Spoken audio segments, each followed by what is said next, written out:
Hello, everybody, and welcome to this latest in the ValuesJam guest session series. Ifeoma, it's great to have you with us. So to start with, please introduce yourself and tell everybody about the great work that you do. Okay. Hi, everyone. Hey, Alan. Thank you for having me. Whenever you say great work that you're doing, it is a bit like inviting me to toot my horn, which I'm going to piggyback on Alan because he's really a humble man, and then he would remind you that what you do for me, what I do, and what we are doing is a privilege, because if you look at all of nature and then you look at all of we have over 7 billion people now in the world. It could have been any of those people, but for some reason this passion and then this gift is in our hands, so I don't take it for granted. I see every opportunity to work with others as a privilege to serve. It's a privilege to explore, to be a part of something big, to be a part of their own story. Okay, so that leads me to tell the whole house. I'm a teacher. Okay, so I love teaching. I wasn't originally a teacher. It's like I started as a veterinarian. I'm also into public health. Okay, I'm currently having my public my doctorate degree in public health, but specifically adolescent mental health.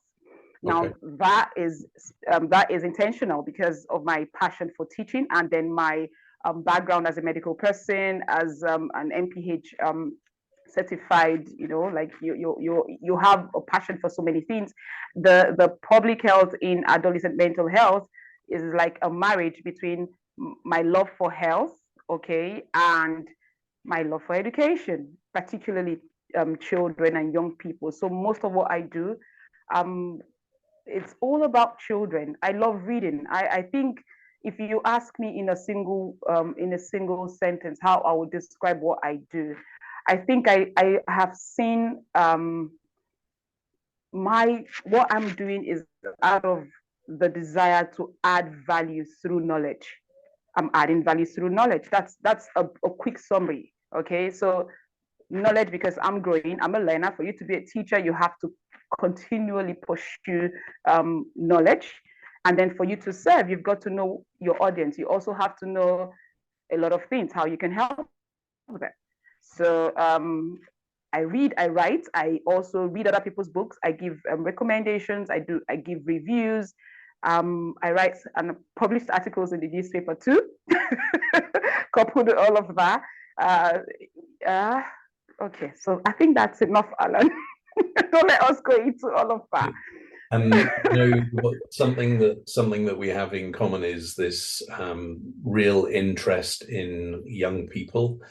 And Mm-hmm. my interest there is that I feel that the education system kind of generally lets our young people down because it's Mm-hmm. focused on just a transmission of knowledge and that's it.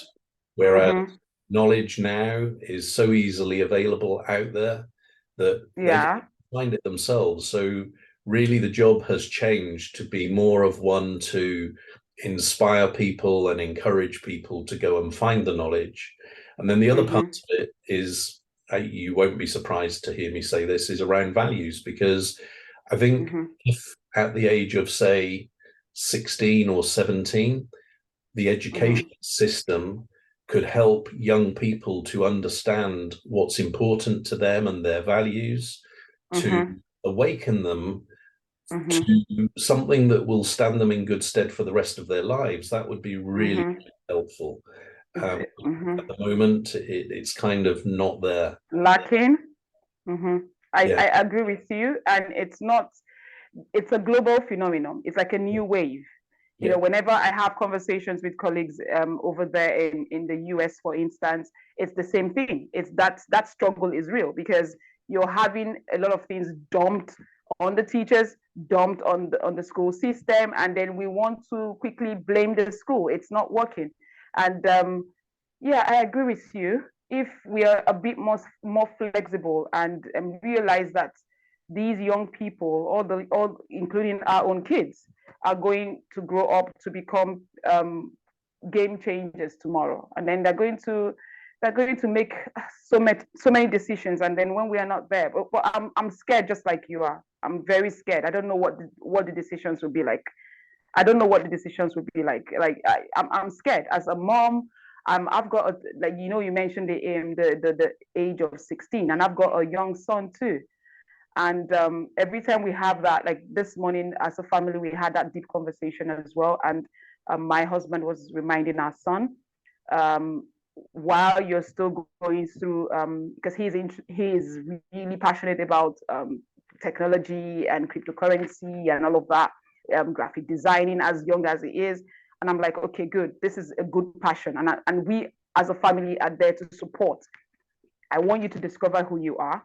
I want you to realize, like, it's like a constant reaffirmation. This is who you are. This is what our family values are. This is, okay, what are you, we asked him deep questions. Okay, if you have this money, what are you going to do with it? You understand? Like, if this money comes in, what is the goal? And then sometimes we're carried away with the present. Education shouldn't be about now. It should be futuristic. What am I going to do with the knowledge that I have now? Yeah. So we're making him think. We're making him, begin to think strategically, not just, I want to do something that brings money. Okay, so good. What are you going to do with the money? Yeah.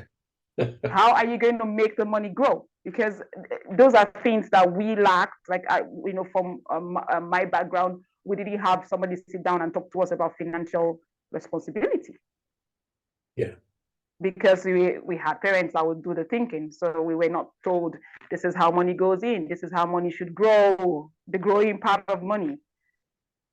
I don't know if you understand. So what you said about young people, is a school system failing them? Yes. Are we churning out knowledge that is seemingly unapplicable in the next?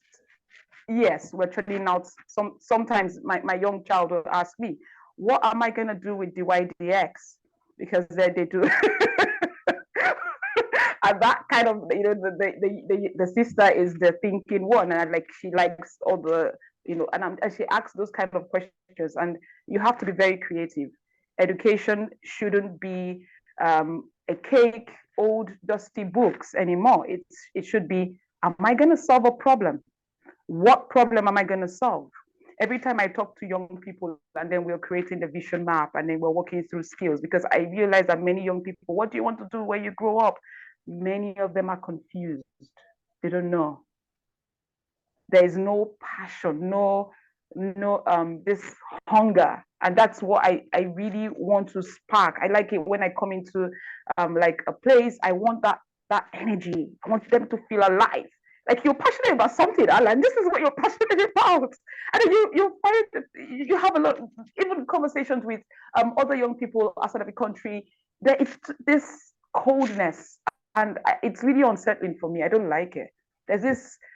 There's no passion. Like, this is what I want to do. We cannot save the world, but in our own small space, we can do something, isn't it? For sure. So that hunger. Maybe the question, what do you want to do, is a challenge to answer, actually, because, I read a piece of research that was saying that the jobs that will exist in 10 years' time, 2/3 of them don't exist right now. So that's right. How can you expect somebody to say what they want to do when they don't even know what these jobs are going to be? So that's why I think that values is a really good doorway into this, because once you start to understand what's important to you, then that can guide you to decide what you want to know more about, what you want to learn more about, what sort of practical skills you want to acquire. But they will change over time, because that's true. The knowledge that we have today, some of it is redundant tomorrow. So why attach so much value to it? But anyway, we've started off, and so I can tell that this conversation is going to be great. I've got the value. Okay, it's my turn, yay! So, how many piles would you like me to make in front of me, Ifeoma? Okay, because we both enjoy conversations that are long, so let me leave it as 3, so that we don't talk too much. 3. And these Okay. are the different size piles. So would you like the left, the right, or the middle? No, I'm a right person. Right. Right person. Okay. Right. I'm just counting 12, 14, 16, 18, 20, 20, 25 cards. So a number between 1 and 25. Wow. Okay, so let's go with 17. 17. Mm-hmm.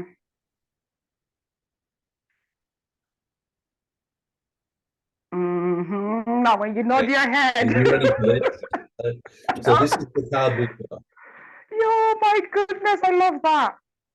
My first book had to do with that, fulfillment. This sometimes happens with Values Jam, and it happens quite a lot actually, that people seem to choose cards that they've got a connection with, and that scientifically that shouldn't be able to happen, but it kind of happens a lot. So if you Okay. the first question I've got for you is this: what does fulfillment mean, and what does it look, feel, and sound like? Okay. Again, these kind of questions are based on, it's subjective. I would like to start that way. There's no one size fits all. Okay, for me, I like what I do. For instance, where do I find fulfillment? Where am I joyful? Where do I have the highest energy? Like, you don't have to wake me up and talk about what I'm doing. You don't have to wake me up. Like, you just know I will ramble. Like, that's fulfillment. Something that makes you have the highest energy. You're passionate about it. You're happy. You're content doing what you're doing. You're content serving. I had this one experience, okay, because I was head of school, and something usually happened. Every time I went to the classes, I will have those little children, because it was a primary school. I will have them come like bees whenever they're going to. So I try not to go into the classroom because I know I will cause such a chaos. The children will leave their seats literally, and although they don't care where they're grabbing, if it's your backside or your front, they all want to have a touch. That experience, can you see how you're laughing? Sometimes I hold back tears. It feels like you're loved, and then the children can feel the love in your heart. You can't take that away from me. That for me is fulfillment. If I can come to that place and I serve the children, that's why I'm doing what I'm doing. I can't imagine the years of study, and then sometimes people are confused, and then you're in the classroom, or you're managing a team of teachers, and they're like, what? you know no, that flicker, that fire, that's fulfillment. That's happiness. That's joy. Wakes you up in the morning. Nobody can take that away from you, Alan. Nobody. So that's what I have to say. So, except you have another question. No, it's a great answer, and I love the way that you talked about how they can feel the love in your heart. And sometimes when people talk about fulfillment, they kind of focus on a specific achievement or something, a goal that's been achieved, and they say, when I've done that, I feel fulfilled. But actually, I tend to resonate much more with the sense of fulfillment that you've described, which is just, it's not a one-off thing.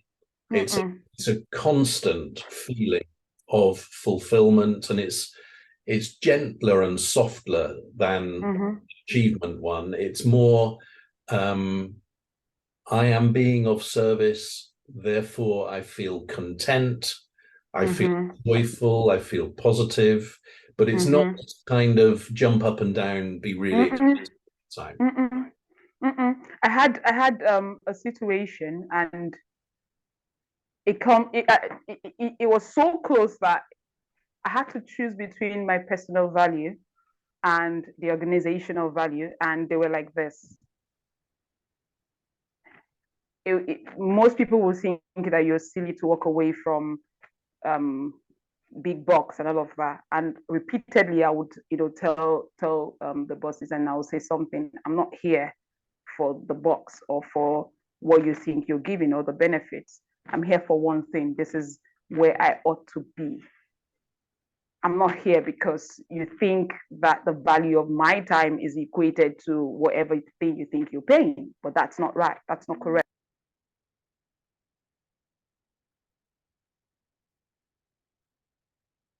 So I hope you be okay. Sorry about that. That's not right at all. Okay. If you are, it brings us back to that conversation we're having about young people. If you inside of you know that this is your purpose, it doesn't matter where you find yourself in terms of jobs, because jobs are like one. I don't see jobs as this is me. No, you are without your job.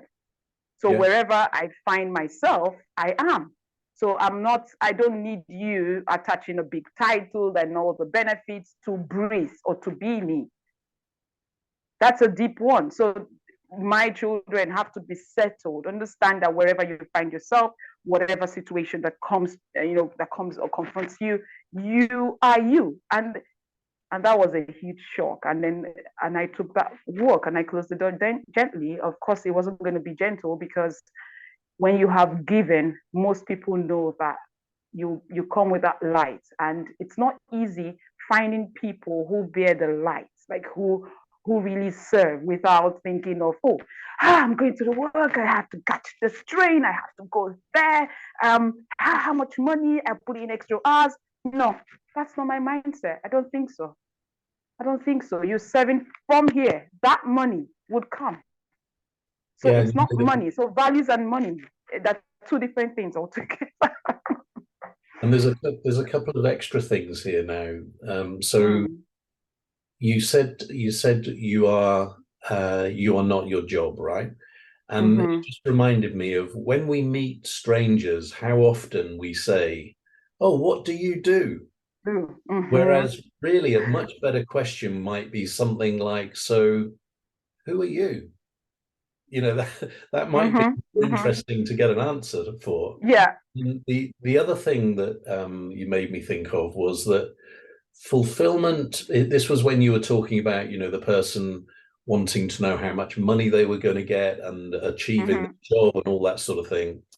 And it seems to me that fulfillment is more from the inside out than it is from the outside in. Yeah. And it's this sense of certainty, actually, sort of confidence, certainty. You know who you are, you know what you're here to do, and you feel good about that. And you don't need other people to tell you about it. 100%. Yeah. I agree with you. Yeah. Recently somebody asked, how would you describe yourself? It was like on a Facebook group. And I just said a simple sentence, I'm loved and I love, like I'm deeply loved and I'm well loved. Like, and that conversation, and people started asking, I said, you don't get it. Sometimes we chase things that are mirage, not necessarily what it is. And you've got everything that you need here. Do you know? So if you are that grateful for the very little things, I'm actually happy that we're having this conversation on this very special day.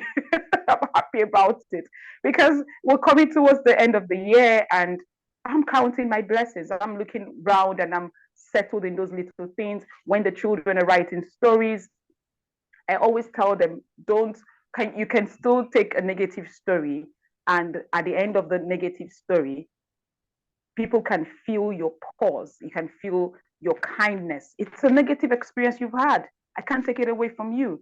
But your ability to share that negative experience from the place of compassion, and at the end of the day, the reader will be like, my goodness, you went through that.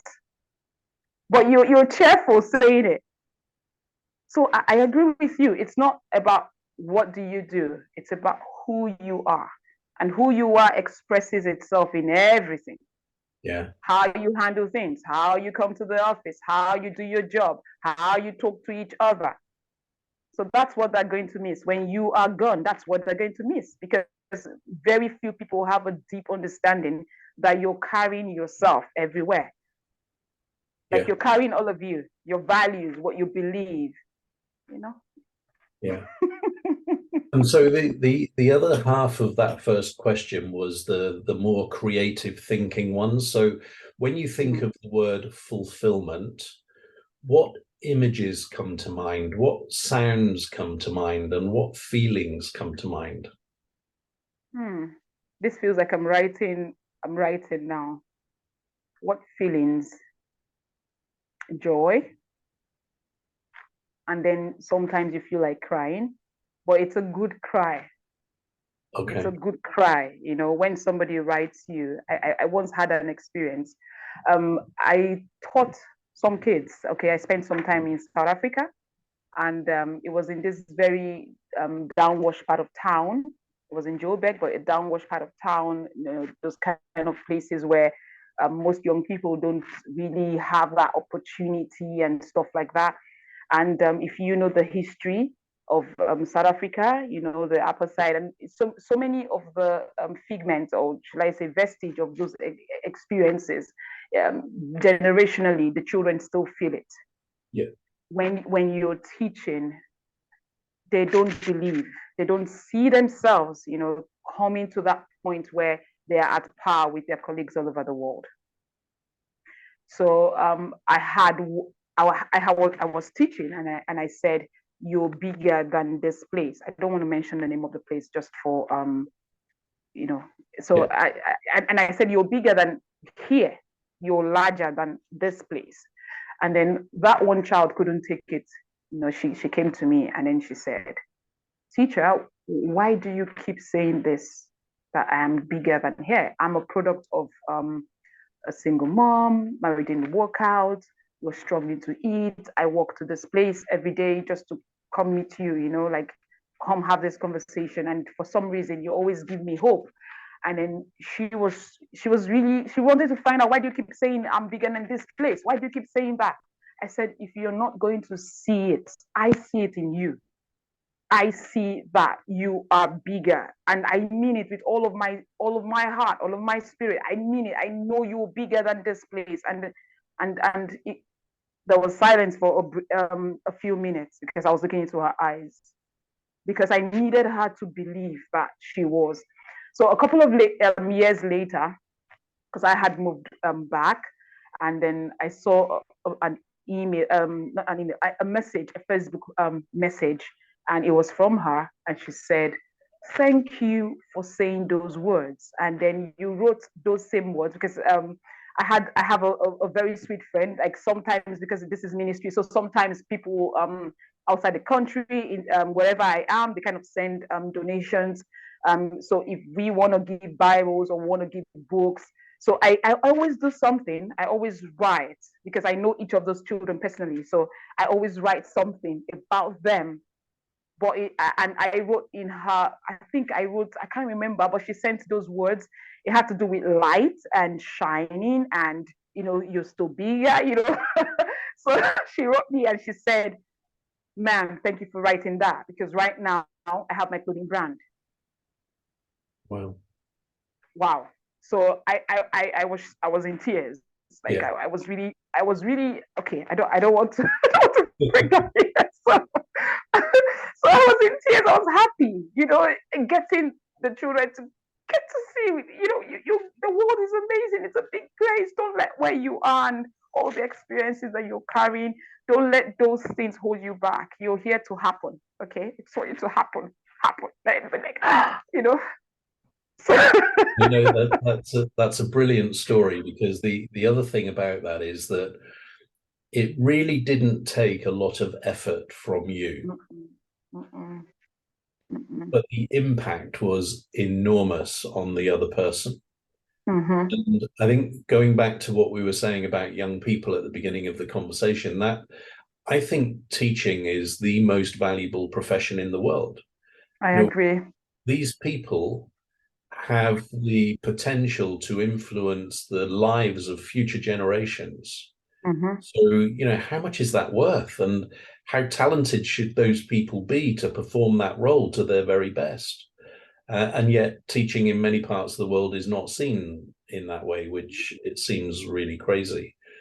And then I can't remember the quote, but it's something about the reason this person loves teaching is because they describe themselves as touching the future. That's what a teacher does. You know, it's not, it's a bit like you were saying earlier. You said that it shouldn't be about today. Education shouldn't be about today. It should be for the future. And that's the whole point. We're creating the leaders of tomorrow. We're not creating tomorrow's child, you know? Okay, and so just to answer that question myself, so what images, sounds, and feelings come to mind? So feelings, it's one of silent strength for me in fulfillment.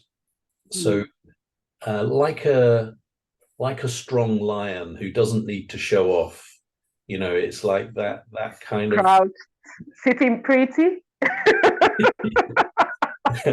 And then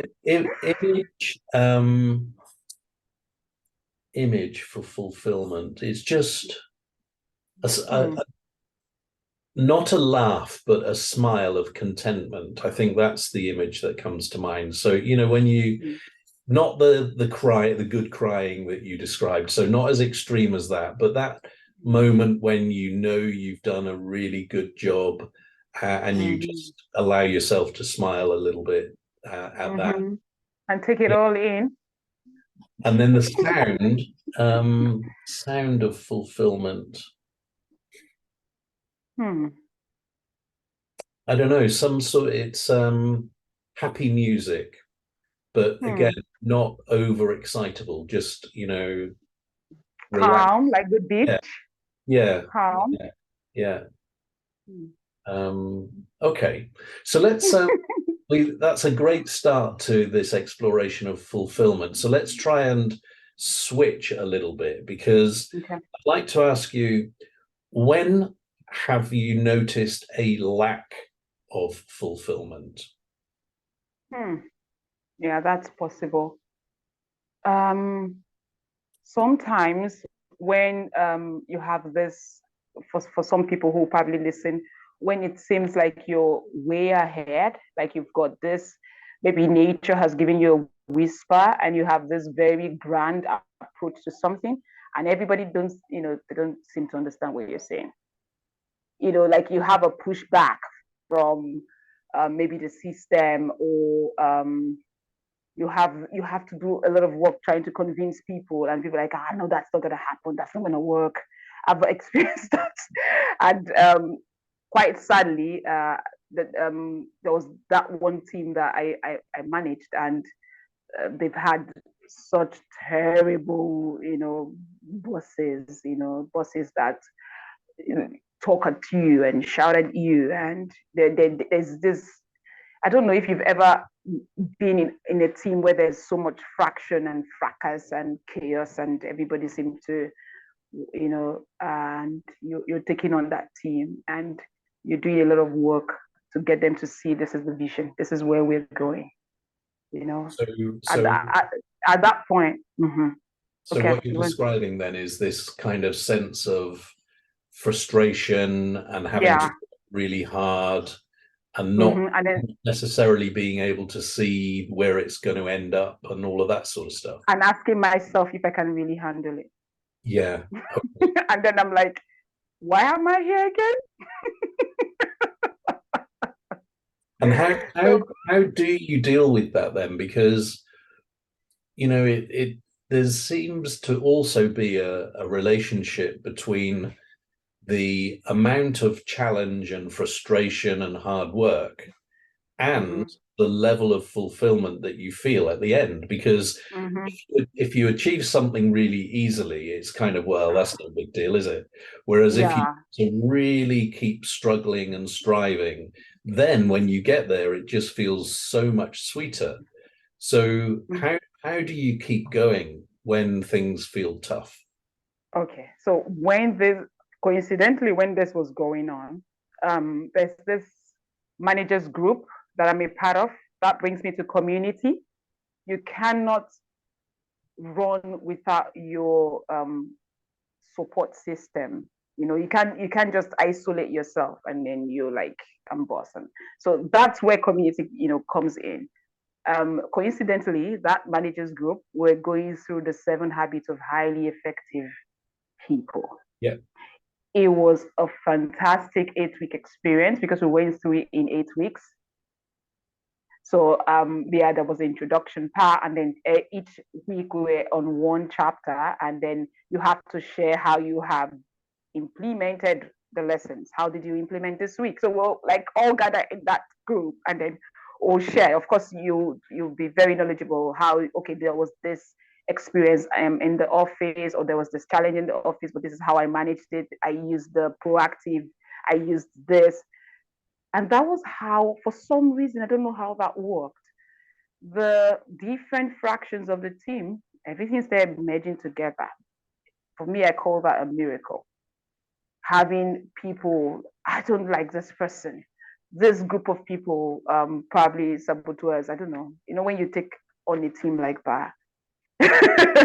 So the community I was in, the fact that the vision was clear, I was consistently telling the team, this is where I'm going. This is my vision.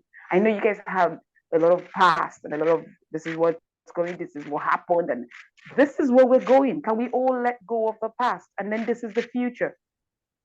And then one thing I love about that 7 habits of highly effective people, it teaches you interdependence.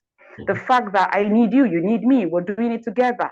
This is the common goal. This is a common vision.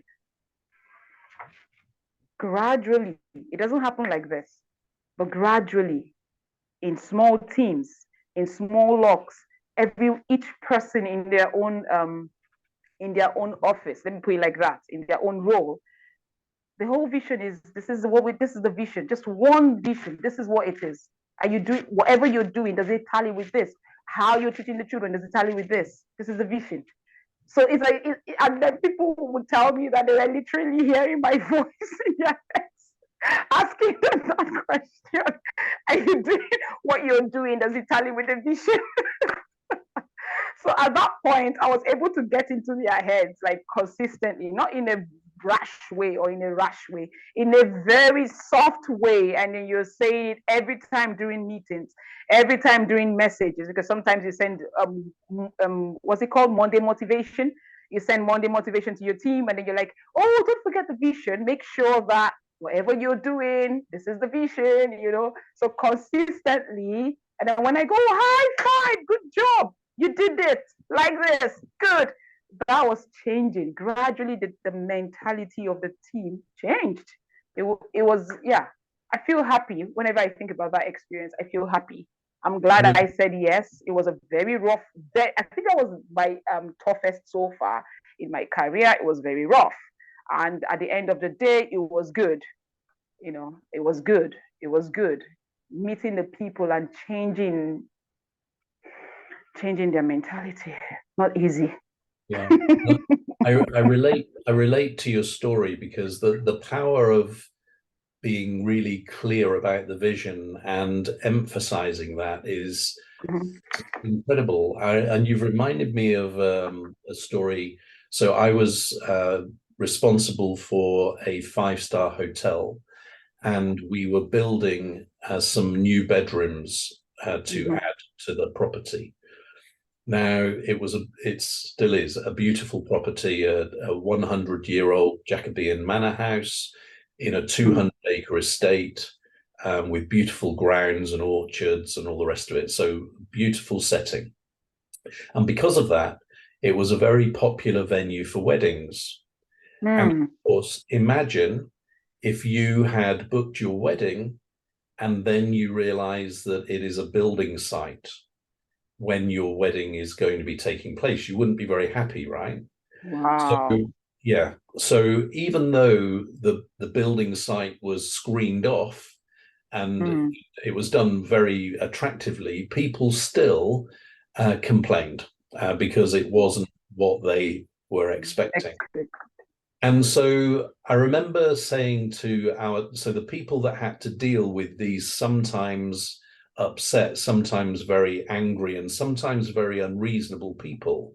What I said to them is, just remember what this is going to look like when it's finished. When the bedroom extension is finished, it's going to make such a difference for all of us because the business is going to be so much more successful. All of those things that are associated with it. And the pain that you have to go through today is just something to go through on the way to that future vision.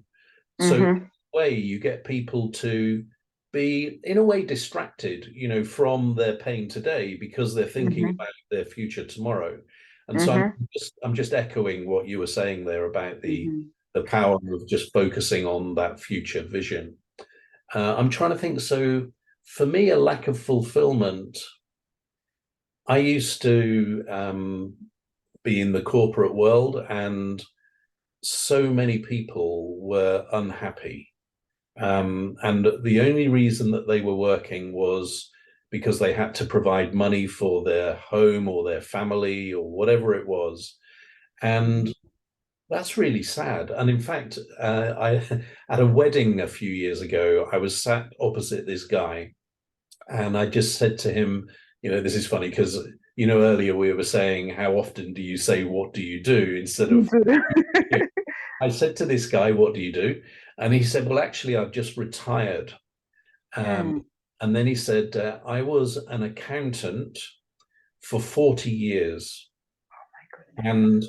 And I hated every single day. And I just remember thinking, I was really sad for this man. This is a life that has virtually been lost. Lifetime. Yeah. 40 years. That's it.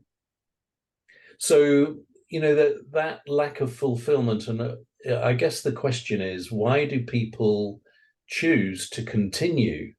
And maybe it's fear of the unknown, maybe it's the attachment to security, but it's a big price to pay. Hating every day for 40 years.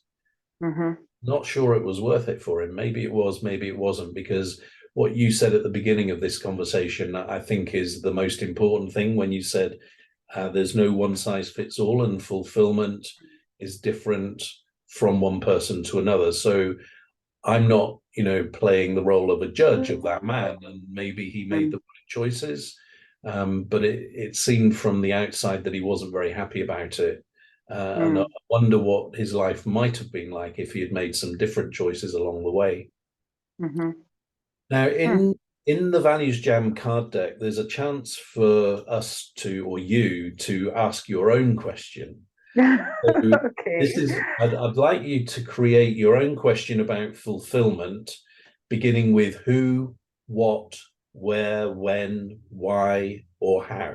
So what question comes to mind? Okay, I'm going to piggyback from your story, piggyback on that, where you said, and there are people who are probably going to listen to this conversation who feel sad about where they are in life. What can they do? That's my biggest question. How can you, I don't know, because the corporate world gives you this sense of, if you get out, you probably won't be able to do something else. There's this fear, as you rightly said, and then there's this false security. But what it's doing is helping you to pay your bills, nothing more. Yes, you pay your bills. You probably, at best, if you on the high earning level or cadre, you probably own a house or what else. So what can we do? If somebody's going through that, what would you tell them? Okay. Because really, it's a challenge. Yeah. So, and do you want to answer your own question first, or shall I have a go? Please answer. All right. So I think my starting point would be to ask them what is important to them, really. And that could be worded slightly differently. So it could be, what are your personal values? And the two are equally as good, I think. But the key point here is to start to understand what the most important things to you are, and then to find a way for those things to be present and protected, and for you to be investing your time in them. So a classic example, I think, in the corporate world is, imagine a woman or a man who is working really long hours because they want to perform well and they want to be promoted and they want to earn more money because they want their children to be brought up really well. Mm-hmm. But what they're doing, in fact, is not seeing their children when they're growing up, because they're spending all of their time at work and they're not going to the school play or the sports day and enjoying those moments, missing birthdays maybe because they're traveling or whatever. And so I think my first question is, what is really important to you? Because once you have a clarity around that, then you can start to understand whether you're investing your time and effort and money in those things, or subconsciously and not paying them attention. So that would be my starting point. What about you?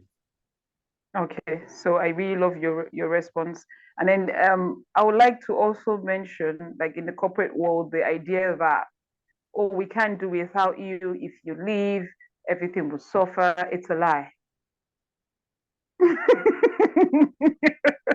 If you leave, they will find a suitable replacement, even if they're not as half as good as you are, but they would work their asses out of that situation. So please, as you mentioned, something is going to give. If you give a lot of time to those people, something is going to give. The family, the children that you're working your butts off, they won't get to see you. You have no relationship. And then you have adult relationship, parents with adult children that have no relationship with their kids. It didn't start in one day. So it's a big question you've asked. The what's important to you, and I think that's the kicker. What's important? We're not saying drop all you're doing and you know and exit. We're saying it could be a gradual process. So who are you? I would ask the question: who are you? What's important to you? Who are you? Did you discover yourself? I'm intentional about young people discovering for themselves what they can do, what they are about, setting up boundaries. Now, in the bid of chasing money, or you want to chase more money, we're sacrificing so many things, including personal value. There's one thing I don't compromise on. People that have worked with me personally will tell you that's true. When it's 4 p.m., if our contract says I end at 4, I end at 4. Alan, I don't work a minute past 4. Good for you. Yeah. I insist, because every time you give 5 minutes, they come for another 10 minutes. You give 10 minutes, they come for another 30 minutes. And then, oh, please, could you please do that? No, I'm done. Mm-mm. And then when I'm at work, I give everything. Like I do my bit, so that when I'm home, I need to keep some emotional energy reserved for my children and my family. I've got a spouse, because at the end of the day, you give all of 8 to 5, you come back home, or if you do 7 to, some people that work longer hours. So you do all of that. You have no time for your spouse. You have no time to make babies. If you have babies already, you have no time to play. How are you going to live long? Yeah. And it's, I don't know what you've reminded me of so a friend of mine told me a story about his previous boss who had retired and threw a party for all of the people that he had worked for. I think he had been with the company for something like 20 years. And so the party happened around about 6 months after he left the job, after he had returned. And at the party, he was asking about how the business was going and all of this sort of thing. And people told him, nobody remembers you anymore. Oh, goodness. So it's to your point earlier about when people say, oh, I think I'm going to be indispensable, how will they manage without me? The corporate organization will continue. And so don't fool yourselves that it's a different story. Okay, so that's I don't mean to get into corporate bashing because there are some companies that are really good, but I think generally the corporate world does tend to take advantage of people's insecurity and sense of belonging and engagement, not always with the best intentions. So now to bring the Values Jam to a close, there's always a similar style question. So have a think about this. What are you encouraged to do differently about fulfillment as a result of our conversation today? To do differently? Okay, there are quite a number of things I'm struggling to kind of start doing again because I write. Okay, I'm a blogger. I write in Purposeful and Meaningful. I'm always on Instagram, Purposeful and Meaningful, on Facebook, Purposeful and Meaningful. So I've done things in small, quiet ways. Okay, that people that know, and sometimes they write you like years after that you're not doing this thing anymore. I'm like, oh, goodness gracious, that's true. You know, I'm encouraged to keep. It may not look like a lot because you said something during our conversation. You said it's a quiet strength, like a silent strength. That's what you said fulfillment was. And that's true. It's not about the accolades and the awards. In fact, some of the people that do great things don't have those hanging on their walls. You know, it may happen maybe sometime down the line, but people who really make huge impact are probably people like you, Alan, because I was already giving you like this, like, why is this not there? And I'm taking it for myself. I'm definitely going to share this conversation and then let people know this guys, what you're doing is a lot. You know, it's a great thing. So what will I do differently? I will be like you. I'll be consistent. I'll do my very best. I will try to be consistent because that's something that maybe life happens in between.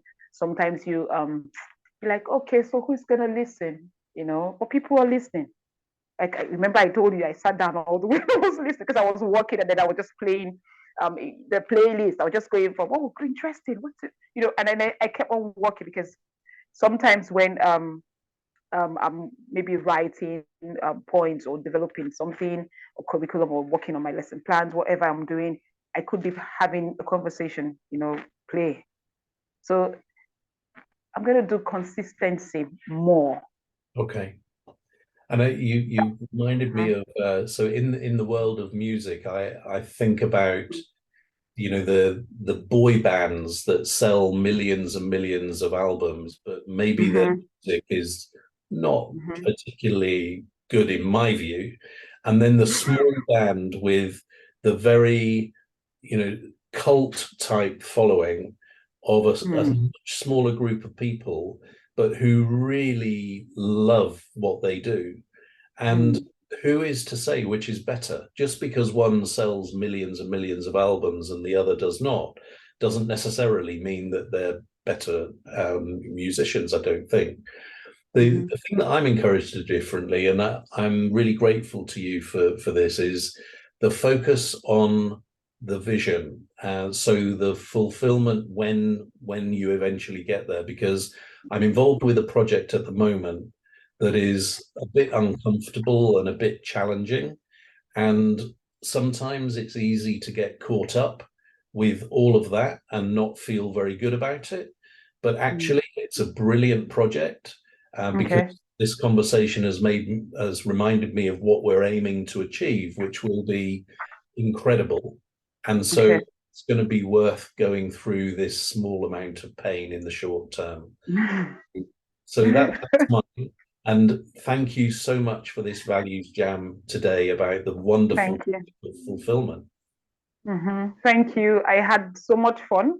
And remember, fulfillment is a journey. We're not there yet, and we don't know what there is. So just keep going, and every step of the way, take it all in.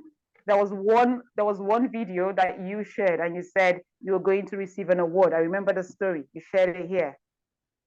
You remember? Aha. So and then you said the person who gave you the award was saying, take a minute to take it all in. Yeah. That's what I'm going to say now. To community, take it all in, because it's next level that you're going to. So just take a minute. Okay, good. So, wow, good. Look at all those people cheering. Okay, great. Oh, look at all the people you've impacted. Great. So you see, and then you take it all in. And then, yeah, for me, I'm always close to tears. Like I said, you have children like bees swarm around you, and sometimes wanting to push you, and then you're like, oh, goodness, and they all want to have a. Nobody can take that away. So it's a journey. It's a happy place. So keep being happy, doing what you're doing. And yeah, I enjoyed our conversation, Alan. Brilliant. Thank you very much. Goodbye. Thank you. Bye. Goodbye.